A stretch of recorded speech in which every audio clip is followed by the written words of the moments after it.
Python में set की बात की जाए तो ये एक अदद अनऑर्डर कलेक्शन होता है हमारे पास। ये बिल्कुल लिस्ट की तरीके से ही वर्क करता है, बट यहाँ पर एक चीज़ क्या होती है कि लिस्ट और सेट में एक डिफरेंस होता है। वो डिफरेंस ये होता है कि सेट जो होता है वो डुप्लीकेट वैल्यूज़ को अलाउ नहीं करता, जबकि अगर आप लिस्ट में कोई डुप्लीकेट वैल्यू लिखते हैं तो वो आपको एरर जनरेट कर कर देता है। सेट में आपके पास एक फ़ायदा ये होता है कि आप उस डुप्लीकेट वैल्यू को यहाँ पे निगलेक्ट करा सकते हैं सेट के मेथड के थ्रू, और इन केसेस के अंदर वो ज़्यादातर उसको काउंट भी नहीं करता। दोनों में और एक जो डिफरेंस होता है लिस्ट और सेट के अंदर वो ये होता है कि लिस्ट जो है वो स्क्वायर ब्रैकेट्स में डिफाइन की जाती हैं, जबकि सेट्स जो होते हैं वो हम कर्ली ब्रैकेट के अंदर डिफाइन करते हैं। लिस्ट के अंदर आप डुप्लीकेशन जो है वो एरर जनरेट करवा सकते हैं, लेकिन सेट्स में इस तरीके की कोई प्रॉब्लम नहीं होती। सेट्स का जो बेसिक कॉन्सेप्ट है वो डिक्शनरीज से मिलता जुलता है।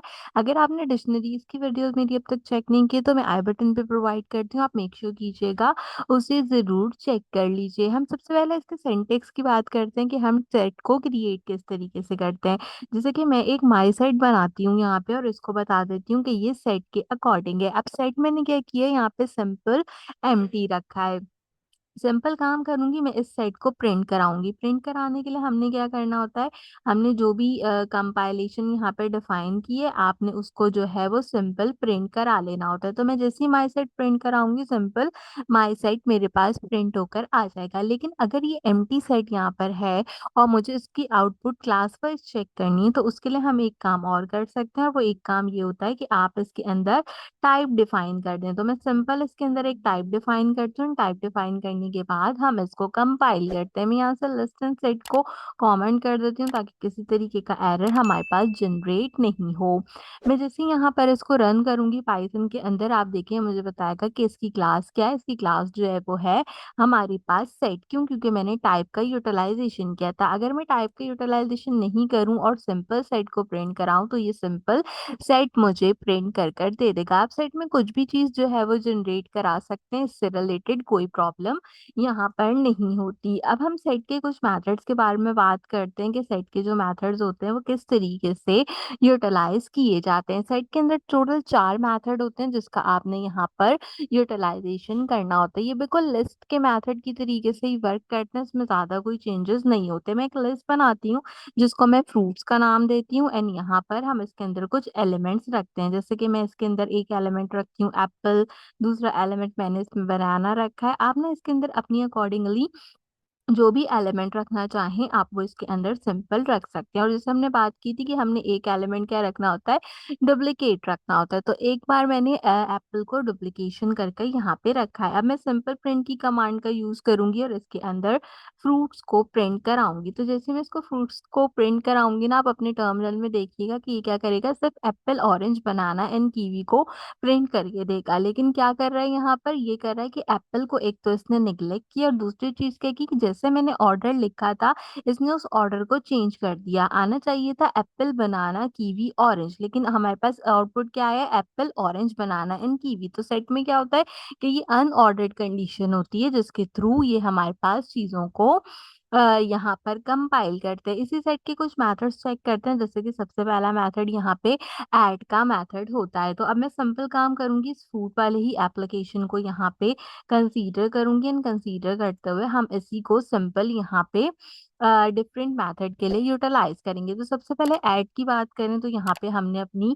सेट को डिफाइन कर लिया। अब हम यहाँ पे फ्रूट्स का मेथड यूज करेंगे और साथ में क्या करेंगे, साथ में ऐड का जो मेथड होगा उसको यूटिलाइज करेंगे। अब इसमें आपने जो चीज़ ऐड करानी है आपको इसके अंदर ऐड कर दें। जैसे मैं सिंपल चेरी ऐड करती हूँ और उसके बाद हम इसको यहाँ पे प्रिंट करा लेते हैं। प्रिंट हम किसको कराएंगे, प्रिंट हम यहाँ पे फ्रूट्स को कराएंगे।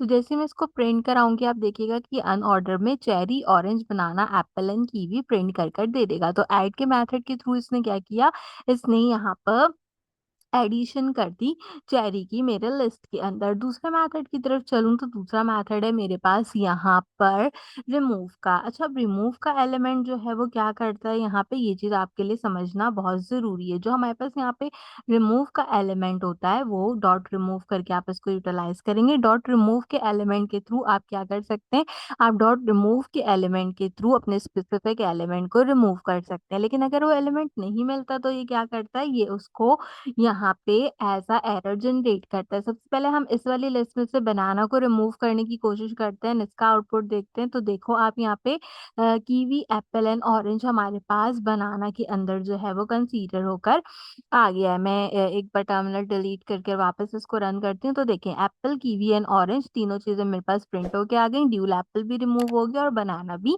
रिमूव हो गया। अब हम यहाँ पे क्या करेंगे, रिमूव के मेथड में एरर जनरेट करेंगे। उसके लिए मैं सिंपल यहाँ से बनाना को रिमूव कर दूंगी और रिमूव में मैंने बनाना लिख रखा है। तो जैसे ही मैं इसको यहाँ पे रन करती हूँ, आप देखेंगे मुझे एरर देके बताएगा कि इस लिस्ट के अंदर बनाना मौजूद नहीं है। लेकिन इसी चीज को बिना एरर के अगर आप यूटिलाइज करना चाहें तो उस केस में आप क्या कर सकते हैं, उस केस में आप एक तीसरा मेथड यूज कर सकते हैं सेट के अंदर, जो कि कहलाता है डिस्कार्ड। डिस्कार्ड के मेथड का फायदा क्या होता है कि इसको कोई फर्क नहीं पड़ता आपके पास ये एलिमेंट मौजूद है या आपके पास ये एलिमेंट मौजूद नहीं है। अगर मैं यहाँ रिमूव की जगह डिस्कार्ड का इम्प्लीमेंट करूं और इस लिस्ट में देखें आप यहाँ पे बनाना अवेलेबल नहीं है, तो यहाँ पे क्या होगा कि ये एरर नहीं देगा। ये क्या करेगा, सिंपल यहाँ पे कंपाइलेशन कर कर दे देगा। तो हम जो है इसने क्या किया, इसने सिंपल बनाना को जो है वो डिस्कार्ड कर दिया और मुझे एरर भी प्रोवाइड नहीं किया। तो कीवी, ऑरेंज एंड एप्पल तीनों चीजें इसने प्रिंट करके दे दी। Last but not the least हमारे पास एक सिंपल मैथड होता है जो कि क्लियर का मैथड कहलाता है। तो उसमें क्या होता है, हमारे पास उसमें ये होता है कि हमारी जितनी भी लिस्ट होती है उसको हम इसके अंदर क्लियर कर लेते हैं। क्लियर अपने नाम से ही जाहिर है कि वो सिंपल आपके लिए आपकी चीजों को क्लियर करेगा और क्लियर करते हुए आपको किसी भी कंपाइलेशन की जरूरत नहीं पड़ती। तो जो भी कोई आपकी लिस्ट होगी वो सिंपल क्या होगी, यहाँ पे क्लियर्ड हो जाएगी। तो जैसे मैं इसको प्ले करूंगी तो देखें लिस्ट में सेट मेरे पास एम्प्टी आ गया। तो इस तरीके से हम चार सेट्स का यूज करते हैं जो कि मेथड्स होते हैं सेट के अंदर, ऐड, रिमूव, डिस्कार्ड और क्लियर, और इसका यूटिलाइजेशन करके हम अपने सेट्स को कंप्लीट करते हैं। कंक्लूजन करूं तो यहाँ पर आपको दो तीन चीजें याद रखनी है। सेट और लिस्ट एक जैसे होता है, लेकिन लिस्ट में अगर डबल एलिमेंट होता है तो एरर देता है, जबकि सेट में आप उसको निग्लेक्ट कर सकते हैं उसके डिस्कार्ड के मेथड के थ्रू। चार मेथड होते हैं सेट में यूटिलाइज करने के, ऐड, रिमूव, डिस्कार्ड और क्लीन। ऐड के थ्रू आप कोई भी एलिमेंट सेट में ऐड करा सकते हैं, रिमूव के थ्रू आप स्पेसिफिक एलिमेंट को रिमूव करते हैं, लेकिन अगर वो लिस्ट में नहीं हो तो वो एरर जनरेट करता है। इसको ओवरकम करने के लिए हम डिस्कार्ड का यूज करते हैं। And last but not the least clear का यूज कर कर हम अपने पूरे सेट को क्लियर कर देते हैं, यानी एम्प्टी सेट क्लियर करवा देते हैं। तो उम्मीद करती हूँ कि सेट का टॉपिक आपको पसंद आया होगा।